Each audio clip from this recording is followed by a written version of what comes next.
Welcome back. Podcasts were central to President Trump's electoral victory, and he is committed to welcoming non-traditional media back into the White House briefing room now that he's president.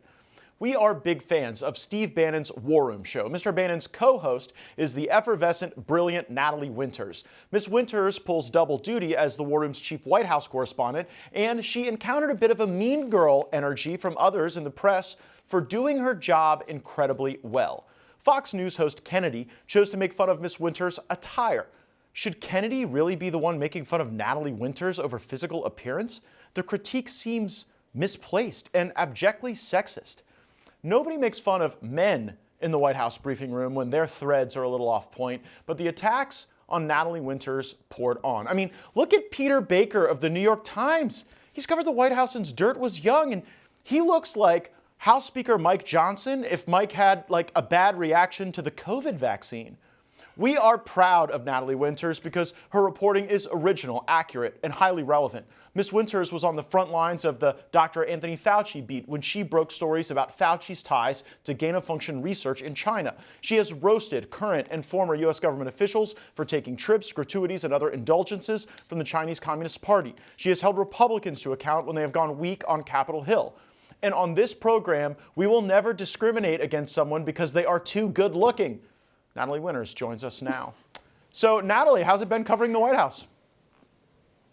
Hi, thank you so much for having me. That is quite the introduction. You know, I have to say, I was expecting them to come after me, to come after War Room for being controversial because of the things that we say, the fact that I work for Steve Bannon, but I was not expecting to get attacked. And like you said, pure mean girl energy for what I wear. But look, I'm not going anywhere. War Room is not going anywhere. They have tried to what? Censor us, deplatform us, debank us, throw Stephen K. Bannon in prison for 4 months. So if Kennedy or whoever at the Daily Mail or any of these media outlets that are coming after me are going to think that that is going to intimidate me, they are severely mistaken. I'm just actually coming from the White House, throwing down, celebrating President Trump's historic day. And you know what? I love nothing more than having the chance to call out the lying mainstream media propagandists now directly to their face. So they don't know who they messed with. But they're about to get a nice taste of it. So Kennedy seems like a very sad, lonely, and mean person. Do you think her cats will find her body when she dies alone? You know what I think the saddest part of this story is, especially coming from someone like her?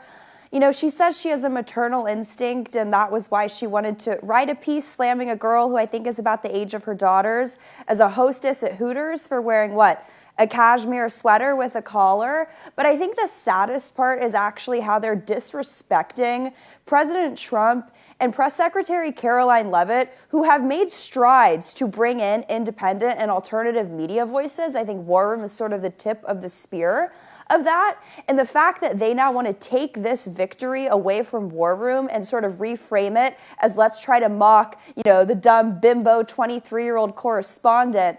That's so not me. Anyone who's ever watched War Room knows that that is not my brand at all. I'm old enough to remember when the Daily Mail was stealing the stories that I had broke years later from the Hunter Biden hard drive or about the origins of COVID. So I think it's really sad. And frankly, I'm a little disheartened for our audience who I think, you know, me joining as a White House correspondent is so wonderful. It gives us such unprecedented access. And for the media to try to take that away from them and try to attack me and impugn me and sort of embarrass them is just absolutely reprehensible. But Matt, I think it goes back to something that we talk about on the War Room all the time, which is the idea of credentialism and the idea of why are mainstream media outlets even viewed as anything legitimate, right? And my presence in that room, it triggers them because I hold a mirror to their face. They realize their viewership's dropping. No one believes in them. And sorry, but our candidates that we backed at the War Room, we won. The candidates that they,